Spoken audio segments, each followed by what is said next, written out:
Bonjour à tous, Kadim Lo, président d'Elite Business Consulting, donc qui est une société de prestation de services dans le développement commercial.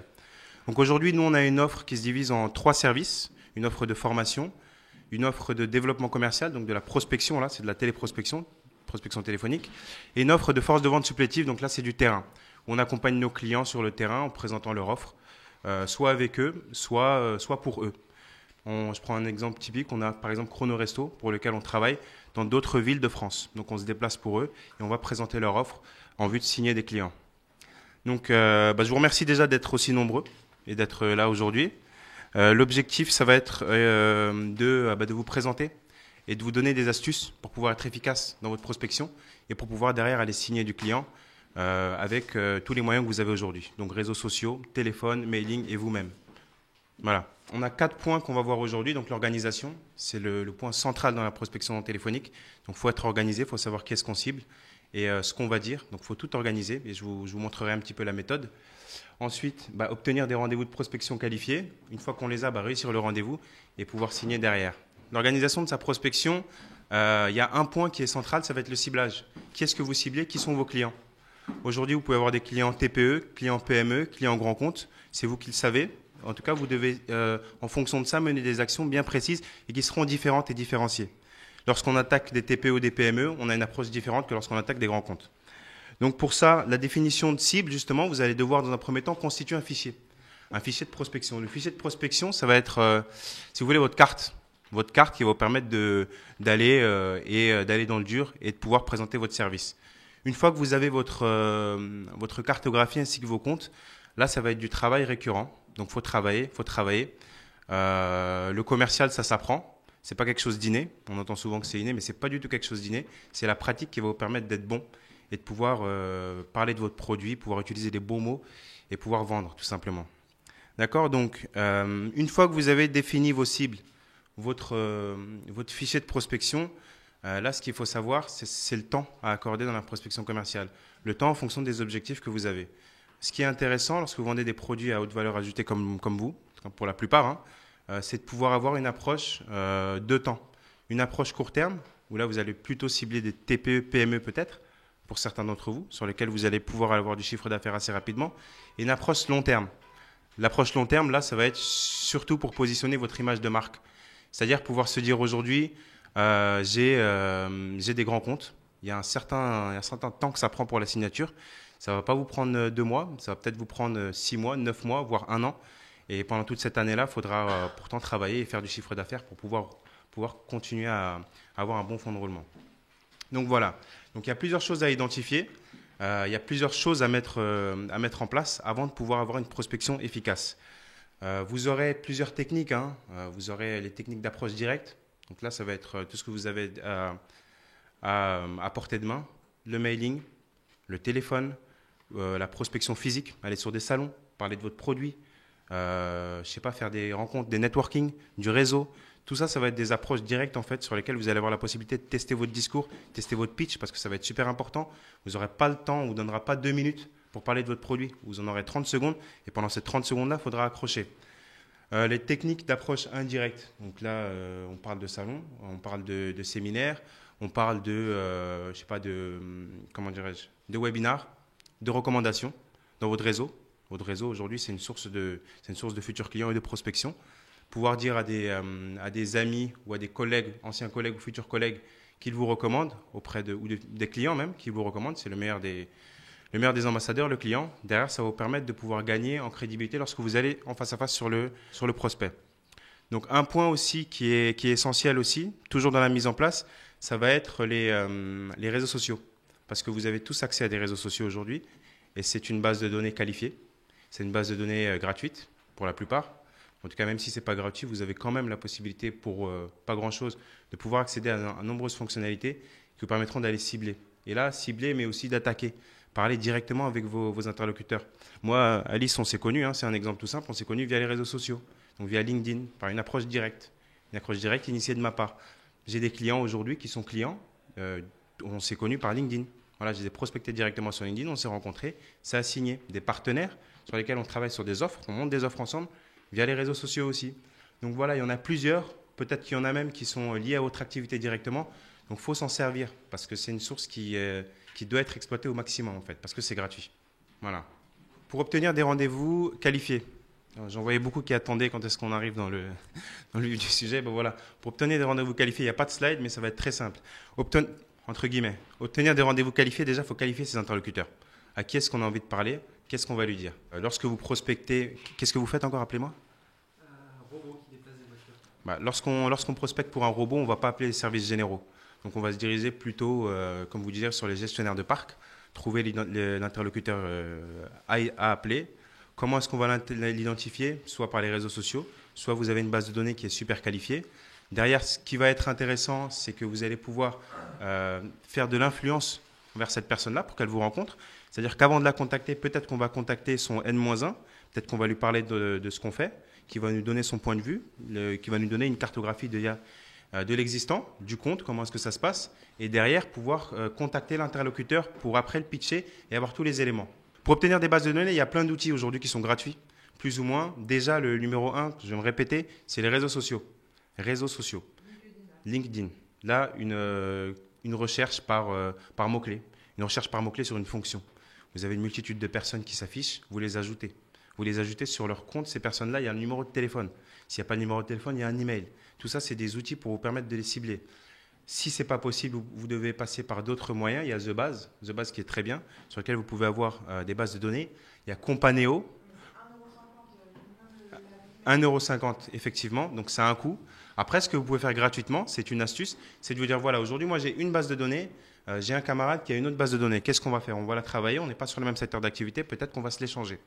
Donc, trouvez des gens avec lesquels vous pouvez échanger vos bases de données. Voilà. Proposer des bases de données, dire, voilà, moi, j'ai 500 contacts, j'en ai 200, j'en ai 300. Eh ben, je les échange avec mon collègue qui en a 200 aussi, 300. Et ainsi de suite, vous avez votre base de données qui grossit, qui grandit et qui est qualifiée. Hein. Voilà. Pour la base de données, moi je suis plutôt approche directe, donc coup de fil. Malgré tout, le mail il est bien. Le mail il est bien si vous ciblez certaines fonctions. Lorsque vous travaillez sur des grands groupes, de très grands groupes, lorsque vous appelez, la plupart du temps, vous allez être face à des secrétaires. Secrétaire qu'il ne faut pas diaboliser, donc il faut en faire son ami, cette secrétaire. Il faut lui demander des conseils. Il faut lui dire que voilà, on a un problème, on n'arrive pas à joindre telle personne, on a un truc super intéressant à lui proposer. Est-ce qu'elle, d'ailleurs, elle pourrait lui en parler, l'utiliser, la mettre à son avantage. Une fois que c'est fait, peut-être qu'il faudra envoyer un mail directement à l'interlocuteur en faisant référence à la discussion que vous avez eue avec la secrétaire. Derrière, le rappeler, essayer de le joindre. Mais vraiment, essayer de ne pas être embêtant et pas être, pas être lourd en fait. Il faut éviter d'être lourd. Les rappels, les relances, lorsque ça se fait par téléphone, mais aussi par mail, une fois sur deux. Essayez d'alterner, ne pas appeler tous les 3 jours. Vous avez un bon contact, vous l'avez identifié. Ce n'est pas parce que vous l'avez identifié que vous devez absolument lui parler dans la semaine. Ce n'est pas ça. Vous l'avez identifié, faut vous dire, ok, c'est un grand compte, je sais qu'il y aura un délai de signature qui sera assez long. Ce délai de signature qui sera long, ça me laisse le temps déjà, moi, peut-être sur un mois, de prendre un rendez-vous. Donc je vais appeler cette personne 2 fois sur le mois. 2 fois et lui envoyer un mail. Dans le mail, en lui disant bien, je vous ai appelé, ne vous inquiétez pas, je vous rappellerai. Être simple, au fait, est facile, vous voyez, et assez flexible avec ces personnes-là, puisque c'est des personnes qui sont sollicitées de partout. Voilà. Moi, il m'est arrivé la semaine dernière un truc un petit peu comme ça, où je prospecte une société et je suis tombé sur un interlocuteur qui est super dynamique et tu sens qu'il n'a pas le temps, le gars. Il n'a pas du tout le temps. Je lui dis oui, bonjour monsieur, Kadim Lo, Société Elite Business Consulting. Voilà, je vous fais effectivement un appel un peu lourd, comme vous avez l'habitude de l'entendre. Et ça l'a un petit peu charmé. Donc après, il a joué le jeu, lui aussi, il m'a passé un petit peu de son temps et on a pu discuter. Puis j'ai eu les contacts de la personne que je voulais cibler. Donc voilà, c'est une approche directe sur laquelle il faudra s'adapter à l'interlocuteur. Sentir la voix, le ton de la voix, le timbre de la voix, c'est super important. Si vous avez une personne qui est super dynamique, allez vite. Allez vite. On va droit au but. On appelle pourquoi. Quand est-ce qu'on peut rappeler si la personne n'est pas disponible. Est-ce qu'on peut avoir l'adresse mail? Est-ce qu'on peut avoir la ligne directe? Posez toutes les questions. On vous dira non au pire. Voilà. Pour une personne qui est plutôt à votre écoute, bah là, profitez-en. Posez-lui toutes les questions. Même si elle ne peut pas vous passer la personne, bah posez-lui toutes les questions.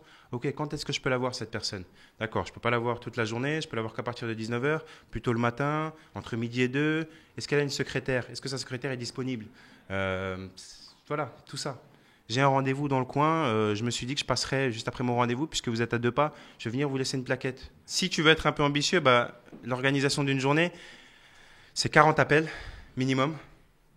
Minimum. Et ça, privilégier les plages matinales, c'est-à-dire de 9h à midi, on appelle 40 appels. Et l'après-midi, il faut toujours être dehors. Il faut vous donner des objectifs à vous-même. Il faut vous dire que chaque jour, il faut que vous ayez un rendez-vous. Un rendez-vous, soit un rendez-vous client existant, mais le mieux, c'est de privilégier des rendez-vous prospects.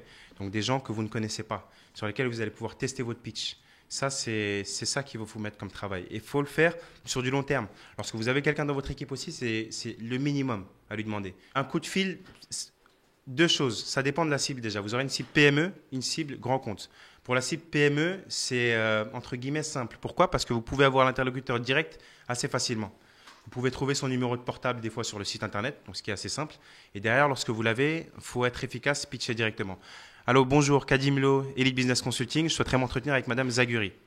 Là, j'ai quelqu'un à l'accueil qui me dit Madame Zaguri n'est pas disponible, vous l'appelez pourquoi? Bonjour, je l'appelle pour lui proposer un partenariat. Un partenariat de quoi? Un partenariat commercial. L'objectif, et là, je présente ma société. Parce que l'objectif, c'est pas être mystérieux.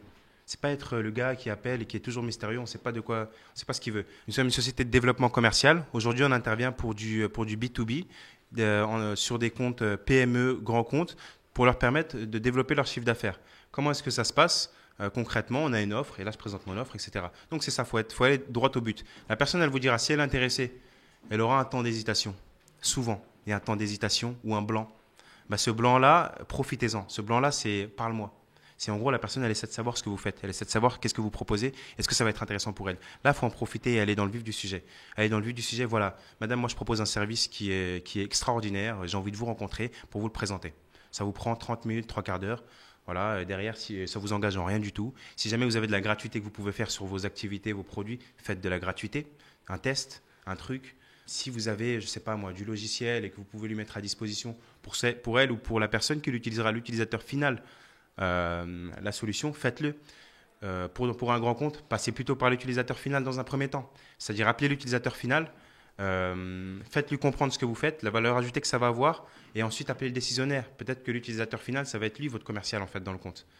S'il voit qu'il y a un intérêt à utiliser votre service, lui, il ira porter ce service-là et présenter ça à sa direction, ou en tout cas aux personnes décisionnaires. Donc ça va dépendre de la cible. Pour ce qui va être des appels de relance. Appel de relance suite à un mail. Mail, premier contact, appel de relance. Ça, pour moi, c'est les meilleurs appels. Pourquoi? Parce que déjà, vous avez une excuse et un sujet. Une excuse pour la secrétaire ou pour la personne de l'accueil et un sujet pour l'interlocuteur. Une excuse pourquoi? Lorsque vous appelez, là, vous allez pouvoir lui dire j'appelle monsieur X suite à notre contact de la date du mail. Clairement, c'est vrai, vous ne mentez pas. Mais vous êtes un petit peu… Même s'il n'a pas répondu. Parce qu'à partir du moment où tu n'as pas reçu de retour, comme quoi le mail n'est pas bon, tu dis la vérité, hein. Aussi naïf que ce soit, tu dis la vérité. Donc voilà, c'est des petites astuces que vous allez pouvoir utiliser comme ça. Essayez d'être un petit peu filou, passer entre les mailles du filet. Parce que si on vous chope, vous ne passez plus. Il y a certaines boîtes qui blacklistent le numéro de téléphone. Donc attention à ne pas se faire blacklister. Pour ne pas se faire blacklister, n'appelez pas tous les jours. Appelez pas tous les jours à 9h en disant oui, bonjour monsieur X, j'ai envie de parler à monsieur Y. Non, essayez de ruser, essayez d'appeler plutôt le soir lorsque vous voulez avoir des décisionnaires. À partir de 18h, vous les aurez.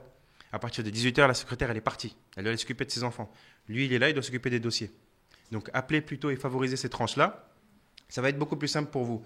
Entraînez-vous, entraînez-vous, entraînez-vous. Les 40 appels, ce n'est pas 40 appels par semaine. C'est 200 appels par semaine. 40 appels, c'est par jour. C'est un minimum. Il faut vraiment appeler et vous allez cultiver la performance. Vous allez être bon. Vous allez avoir un discours qui est bon. Vous allez pouvoir vous adapter en fonction des différents interlocuteurs. Lorsque vous aurez une secrétaire, vous saurez ce qu'il faut lui dire pour passer. La phase essentielle, ça va être le ciblage et votre base de données, votre fichier de prospection. Lorsque vous allez cibler, lorsque vous voulez, je ne sais pas, vous cherchez un partenaire. Vous cherchez un partenaire pour monter une offre ensemble, un partenaire technologique par exemple, ça va être super simple. Le mec, il va vous recevoir. Pourquoi? Parce qu'il ne dépense pas d'argent. Lorsque vous allez chercher un client, là, ça va être beaucoup plus compliqué. Votre base, il faut qu'elle soit d'équerre. C'est une base sur laquelle prenez du temps. Prenez du temps. Faites-vous des séances de requalification de base de données. Ça marche et c'est simple. Vous avez une base de données qui est pourrie, appelez avec le standard, appelez la dame de l'accueil, dites-lui bonjour madame, moi j'ai Michel qui a quitté la société il y a 3 ans, est-ce qu'il y a quelqu'un qui l'a remplacé? Parce que j'arrive plus à le joindre et puis je reprends un dossier, donc j'aimerais bien pouvoir avancer là-dessus. Voilà. Vous en faites 40, vous avez 40 contacts qui sont qualifiés. Voilà. 40 contacts qui sont qualifiés, c'est en un jour. En une semaine, c'est 200 contacts qualifiés. Donc en 200 contacts, vous avez une base de données concrètement. Et sur cette base de données-là, derrière, il faut faire un argumentaire et prendre le temps de le faire. Prendre le temps de l'écrire. Vous pouvez en trouver sur Internet, sur Google en tapant argumentaire et après le modifier à votre sauce. Ça va vous permettre d'avoir un discours déjà à la base qui est structuré, derrière à adapter. Parce qu'au final, ce que vous allez dire lorsque vous allez appeler, ce n'est pas un discours d'une page, mais ça va être tout simplement quelques mots-clés.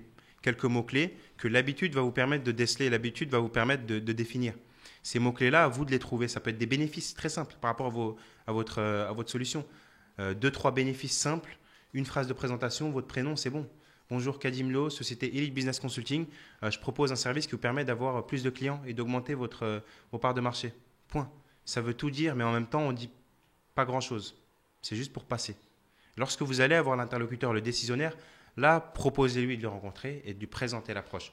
Si vous le rencontrez, le gars a compris ce que vous faites, il y a 50% de chances qu'il signe. Il faut savoir qu'il y a 50% des signatures qui sont faites via la prospection téléphonique. Donc, c'est clairement un outil que vous devez développer. C'est obligatoire aujourd'hui. Vous ne pouvez pas être entrepreneur et pas être commercial. C'est obligatoire d'être en commercial. D'accord? Être commercial, ce n'est pas forcément être téléprospecteur. Il y a une différence. Le téléprospecteur, lorsqu'il va appeler, son objectif, lui, c'est très simple. C'est de se figer sur son script, de prendre un rendez-vous si c'est ça l'objectif, et puis basta. Vous, votre objectif, ça va être de faire du chiffre d'affaires, d'identifier des personnes, de faire de la veille, de faire de la recherche au sein d'un compte. Si c'est déjà un compte client, de développer ce compte client-là, d'appeler les filiales, de dire que vous êtes déjà acteur, que les filiales peuvent en bénéficier, trouver les bons mots pour sonner à la tête du prospect et de pouvoir le signer. Je ne conseillerais pas de le déléguer à un stagiaire parce que vous êtes les meilleurs ambassadeurs de votre produit, vous les fondateurs. Normalement, lorsque vous parlez de votre produit, on ressent quelque chose. Un stagiaire qui va parler de votre produit, peut-être qu'on ressentira quelque chose. Il y a de très bons stagiaires, tout le monde a été stagiaire ici, on a été plus ou moins bon. Mais derrière, l'objectif, il ne va pas forcément le déceler. Lui, l'objectif qu'il va déceler, c'est celui que vous lui donnez. Requalifier une base, il va le faire.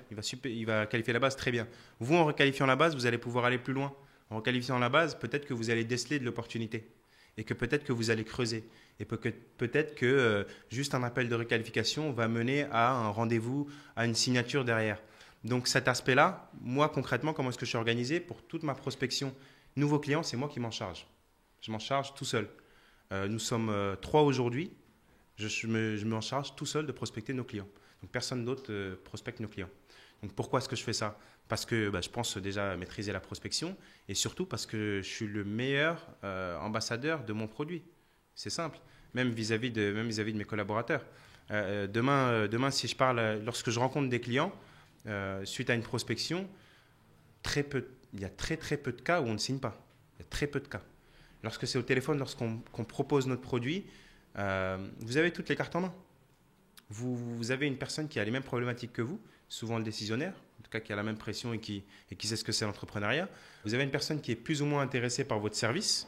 Pourquoi? Parce que vous l'avez déjà ciblé. Vous savez que ce poste-là, c'est un poste qui va être intéressé par ce que vous proposez. Si vous ciblez un directeur marketing d'une boîte X et un directeur marketing d'une boîte Z, ils ont souvent des problématiques qui sont à peu près similaires. Donc voilà, vous pouvez pouvoir rebondir. Vous avez des cas clients. Il s'est passé des choses avec vos clients, il s'est passé des choses avec vos prospects que vous pouvez raconter. Et en les racontant, l'objectif, c'est de vendre.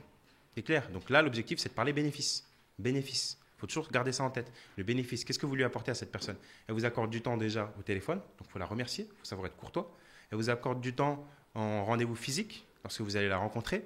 Et elle vous accorde du temps peut-être de vie, quoi, finalement, parce que ça va être votre client.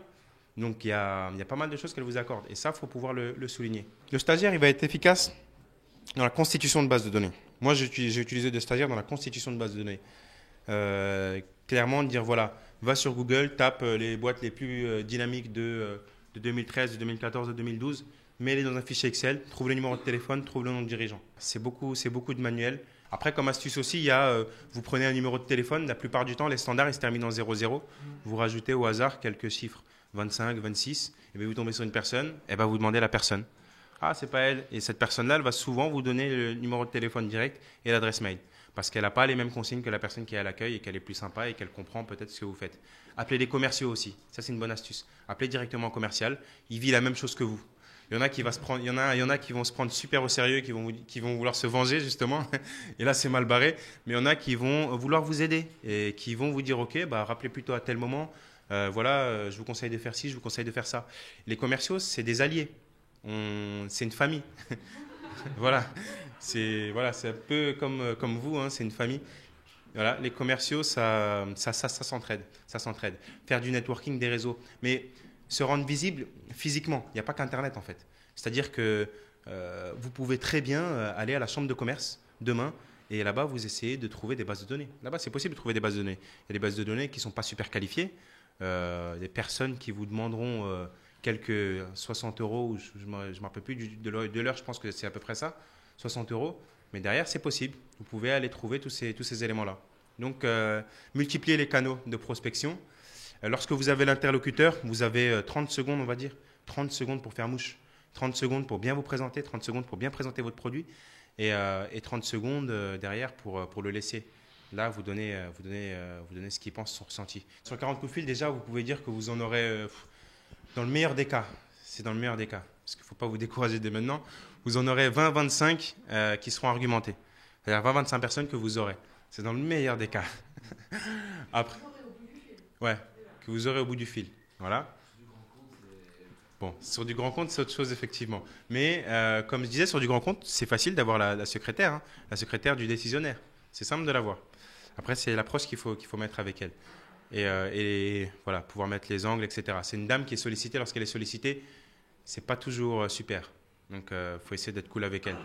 Quel est ton avis pour ce qui est de laisser des messages? Tu en laisses ou pas? Ah oui, il faut laisser des messages. La plupart des commerciaux ne laissent pas de messages, malheureusement. C'est une opportunité de se faire écouter, en fait. Donc, là aussi, c'est une opportunité de laisser son pitch. Donc, laissez des messages, laissez-en de bons messages, bien audibles, on articule bien, on est bien installé sur sa chaise. Et puis, on parle concrètement de notre produit et de ce qu'on veut. C'est une opportunité pour se dire, tout comme le mail, ce que je disais tout à l'heure, pour dire voilà, suite à mon contact de X jours, bah, je vous rappelle comme convenu. Et puis on lui facilite la tâche, l'interlocuteur. Moi, à une époque, il m'est arrivé de recevoir des appels de prospects qui me disent oui, j'ai eu un appel de votre numéro de téléphone. Ouais, parce que je n'ai pas laissé de message. Et d'ailleurs, je ne me rappelle même plus. Je ne me rappelle plus qui est-ce que j'ai appelé. Pourquoi? Parce qu'on en fait beaucoup.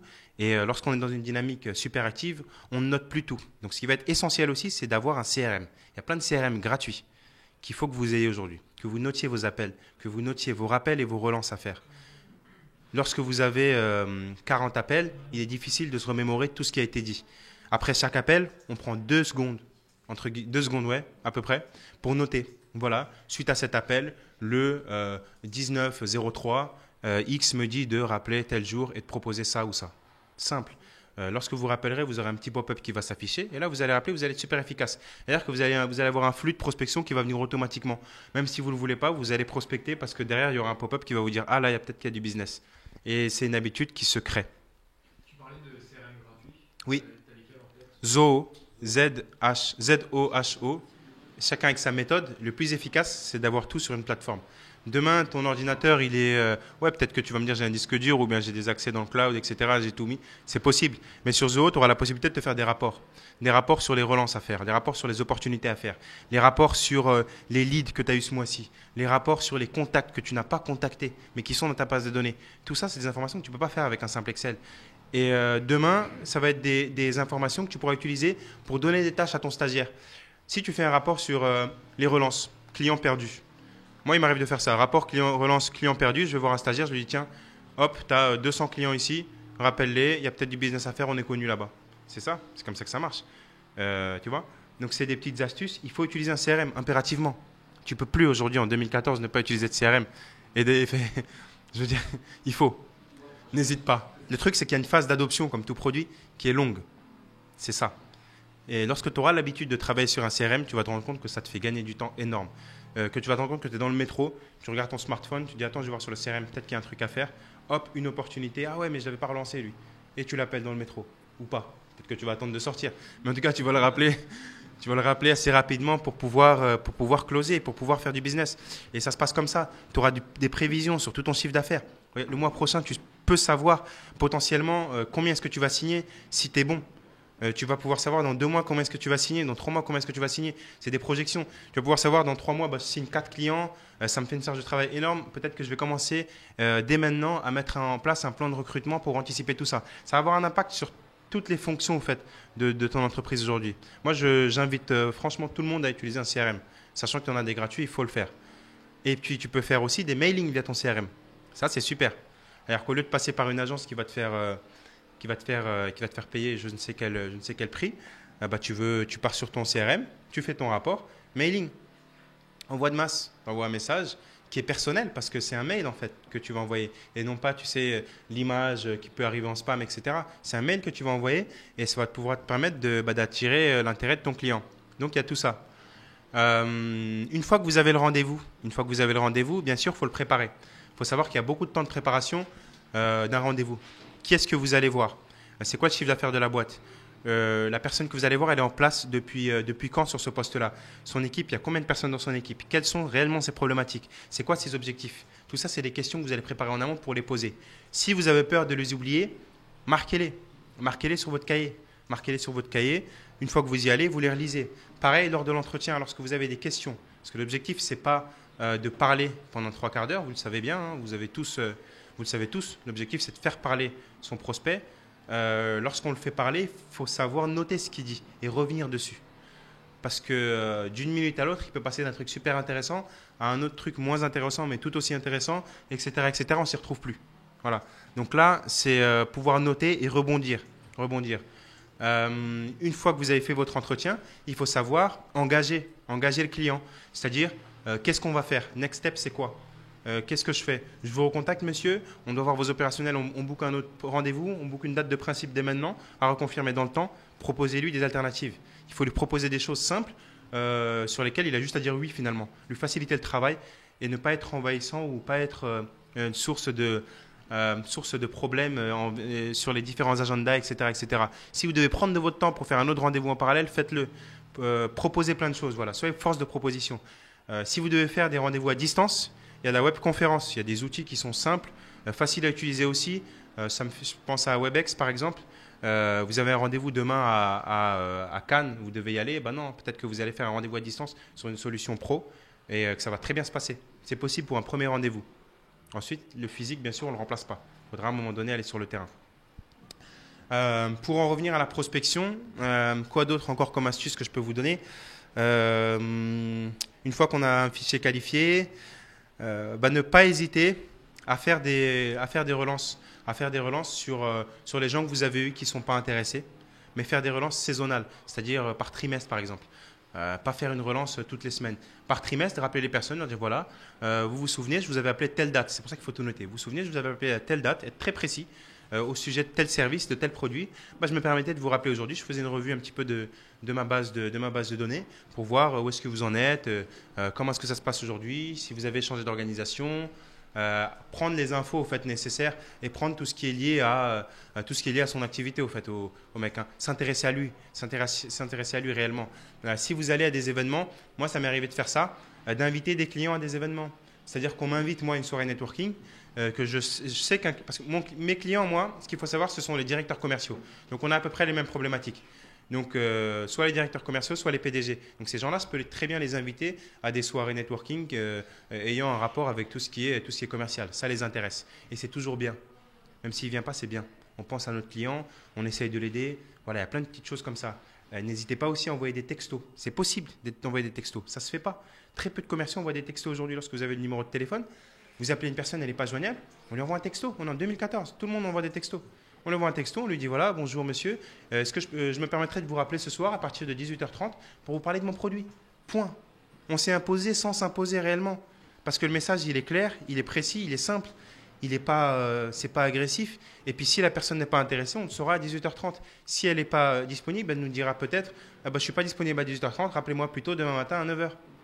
Et ça, c'est des opportunités à exploiter et à utiliser. Donc utilisez tous les canaux de communication que vous pouvez. Vraiment, donc le téléphone, le mail, le net, vos sites web, ça aussi c'est une source de clients et de prospection. Tout ce qui est référencement, je ne sais pas si vous en faites aujourd'hui, mais c'est une source de clients. Aujourd'hui, lorsqu'on a une petite boîte, on ne peut pas se passer d'Internet. Vous pouvez avoir des leads qui viennent directement d'Internet, qui sont directement intéressés et qui viennent vous voir et qui vous disent « rappelez-moi ». Il n'y a pas mieux. Donc là, faut en profiter pour trouver des astuces, trouver des filons. Quoi d'autre? Moi, bon, ça c'est une autre chose qu'on fera peut-être, mais donner des astuces par rapport à votre métier, des astuces gratuites. Il y a des trucs gratuits que vous pouvez donner par rapport à votre métier, des trucs simples et gratuits. Tout n'est pas forcément payant. Il y a des trucs, newsletter, vous envoyez à des prospects, 2-3 astuces par mois, c'est très bien. Le mec, il va y porter attention. Peut-être que demain, il va vous rappeler lorsqu'il aura un projet ou quelque chose de plus poussé. Si c'est sous forme de vidéo, c'est encore mieux. Ça se fait de plus en plus sous forme de vidéo. Vous pouvez parler de votre métier. Quoi d'autre? Les grands comptes, là, c'est plus délicat, puisque dès qu'on s'attaque aux grands comptes, c'est super figé et on a du mal. Pour les grands comptes, il faut faire de vos alliés les membres de la direction, c'est-à-dire les membres de la direction. Pas hésiter à se faire référencer par une personne. Aujourd'hui, si j'appelle Monsieur Dupont, qui est directeur marketing de L'Oréal, ça va être difficile de l'avoir. Donc peut-être que je vais appeler d'abord Monsieur X, responsable ou bien chargé marketing de L'Oréal dans son équipe, pour passer du temps avec lui au téléphone. Je passe du temps avec le téléphone, je prends toutes les infos dont j'ai besoin. Une fois que j'ai toutes les infos dont j'ai besoin, derrière, je peux essayer, parce que ce n'est pas certain déjà que je puisse le faire, mais essayer d'aller rappeler M. Dupont. Si je ne peux pas, j'appelle la secrétaire de M. Dupont avec un discours bien précis par rapport à tous les éléments que j'ai. Ça, c'est des pitchs personnalisés par rapport à la société.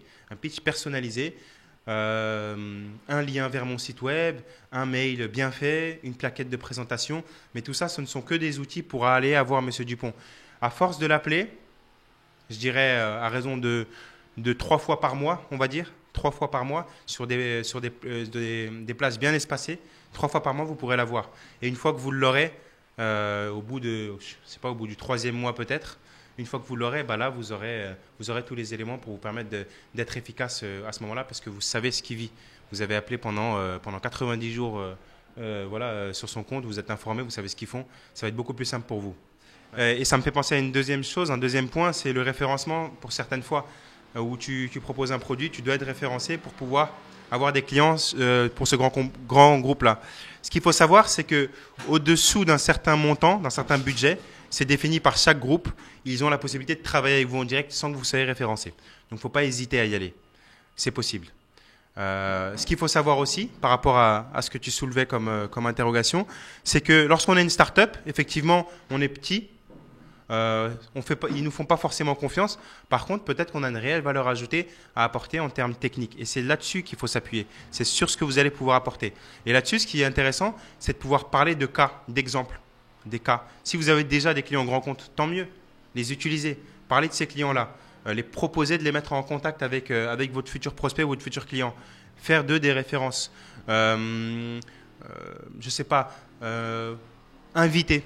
C'est-à-dire inviter. Lorsque vous invitez un prospect à déjeuner, invitez peut-être votre client qui est dans le même secteur d'activité, qui vit les mêmes choses. Ça peut être intéressant parce que derrière, c'est lui qui va le convaincre en fait. C'est lui qui va le convaincre, c'est l'activité qui va le convaincre. Et si lui peut travailler avec vous, pourquoi pas lui? Donc c'est tout ça qui peut briser la glace et vous permettre d'y aller. Après, ce qu'il faut faire aussi en parallèle, c'est contacter les achats, contacter les services achats, leur demander ce qu'il faut faire. Parce qu'il ne faut pas vous tromper. Pour être référencé, il faut remplir un dossier. Remplir ce dossier, répondre à certains critères. Si vous n'avez pas le dossier, vous ne pourrez jamais être référencé, vous ne saurez jamais quoi faire pour être référencé. À un moment donné, il faudra que le référencement soit un objectif pour vous. Donc mieux vaut tôt que tard. Prenez le dossier, demandez à l'avoir. Essayez de le remplir, essayez de collecter ces fiches, essayez d'être comme ils le veulent en fait, pour pouvoir travailler avec eux. Lorsque vous serez référencé, ça y est. Essayez de négocier avec les achats aussi, parce que le tout, c'est pas d'être référencé, mais après, c'est de pouvoir défendre votre produit. C'est pas parce qu'on est référencé qu'on doit derrière vendre son produit à 10 euros. C'est pas ça l'objectif. L'objectif, c'est de pouvoir faire du chiffre d'affaires ou créer de la valeur, travailler. Lorsque tu vas prospecter pour la première fois, le mieux, encore une fois, c'est d'appeler la personne la plus accessible, parce que c'est celle qui va te donner le plus d'éléments. Une fois que tu auras la personne la plus accessible et que tu auras tous les éléments, que tu auras son nom, tu pourras l'utiliser, cette personne-là. Lorsque tu appelles Monsieur X en disant que tu tu as eu Madame Y au téléphone et qui t'a parlé du plan de formation de 2014-2015 et que derrière, effectivement, il y a beaucoup de formations qui sont plutôt techniques, mais qu'il n'y a pas forcément de formations qui vont être dans le savoir-faire, le savoir-être, ah bah là, peut-être que tu vas pouvoir lui proposer quelque chose et lui dire, voilà, l'objectif, si le plan de formation il est ficelé, bien sûr, c'est pas de se positionner pour cette année, mais pour l'année prochaine, de savoir ce qu'il y a à faire.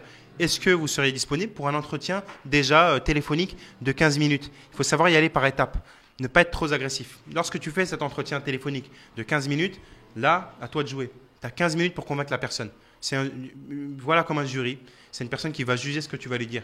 Les formations, il y a beaucoup d'acteurs, tu le sais très bien. C'est un domaine effectivement qui est assez saturé. Tout le monde fait de la formation, tout le monde en propose. Maintenant, la valeur ajoutée, ça va être toi. Ça va être toi au cours de cet appel-là. Qu'est-ce que tu vas pouvoir lui apporter à cette personne? Comment tu vas pouvoir la faciliter? Est-ce que tu vas pouvoir faire une formation qui est sur mesure? Est-ce que tu vas pouvoir faire une formation qui est que pour 3-4 personnes? Ou bien tu vas pouvoir faire des formations justement à grande envergure? Est-ce que tu vas pouvoir te déplacer, toi, pour former des personnes sur plusieurs sites? Est-ce que tu vas pouvoir, je ne sais pas, parler d'avantages et de bénéfices, tu vois, il y en a une multitude en fait, hein. Et c'est ça, les exposer clairement et proposer à cette personne de te rencontrer. La plupart du temps, ce qu'elles te diront, c'est que ah mais non, mais moi je ne décide pas. C'est pas moi qui décide, c'est le DRH qui décide. Moi aujourd'hui, voilà quoi, on me dit d'exécuter, j'exécute. Elle ne le dira pas comme ça, mais c'est un peu ça. Ce qu'il faut lui dire à cette personne-là, c'est qu'effectivement, la valoriser déjà. Lui dire effectivement que c'est pas elle qui va décider, mais toi, ce que tu essaies de savoir aujourd'hui, c'est pas forcément de venir et d'amener ton contrat pour qu'on le signe, mais c'est déjà de savoir si cette formation peut être intéressante. Elle a la meilleure connaissance. Elle a une connaissance meilleure que son DRH même parce qu'elle est sur le terrain. Elle voit aujourd'hui les types de formations qui sont demandées et elle sait ce qu'il faut. C'est là où tu auras un intérêt et là où tu vas pouvoir la faire adhérer à ton projet parce que cette personne-là, elle va se sentir valorisée. Elle va sentir que toi, tu mets en valeur ce qu'elle fait, tu comprends ce qu'elle vit et derrière, tu vas pouvoir lui dire, OK, une fois qu'on tombe d'accord, est-ce qu'on peut aller justement rencontrer votre DRH? Ou en parallèle, appeler le DRH directement. Lui dire, voilà monsieur le DRH, moi j'ai rencontré mademoiselle X la semaine dernière, ça s'est très bien passé, on a abordé le plan de formation pour l'année prochaine. Ce que je vous propose, c'est de vous rencontrer, je ne sais pas, d'ici un mois, est-ce qu'on peut caler une date ou un truc, tu vois? Des choses plutôt comme ça. Ou de passer par les utilisateurs. Moi, demain, si tu passes par un de mes commerciaux, tu lui dis oui, bonjour, on va vous former pour que vous soyez encore plus performant en téléprospection sans que je le sache.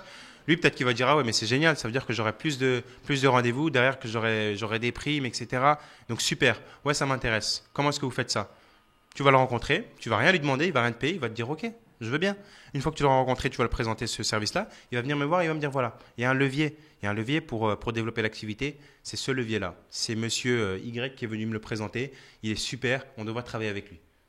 Là, moi, je suis déjà plus, tu vois, beaucoup plus sensible à l'approche. Et derrière, je vais me dire peut-être qu'il faut qu'on passe du temps avec ce monsieur-là, il a peut-être des choses à nous apporter.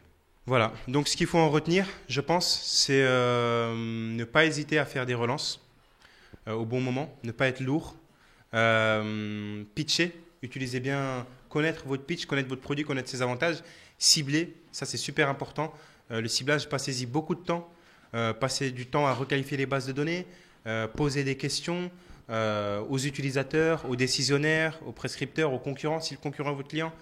Voilà, une fois que vous avez votre pitch, ça se fera tout seul. Et gardez un rythme de 40 appels par jour, 40 par jour minimum. 40 par jour minimum. 40. Ça, c'est gardez-le en tête. 40. Ouais. Vraiment, c'est le chiffre à garder. 40 rendez-vous, vous aurez peut-être, on disait tout à l'heure, 25 argumentés, ce sera peut-être 10 argumentés. Et peut-être que 40, ce sera un rendez-vous. Un rendez-vous, peut-être que ce sera une signature. Voilà. Voilà, bah merci. Et puis, bonne journée.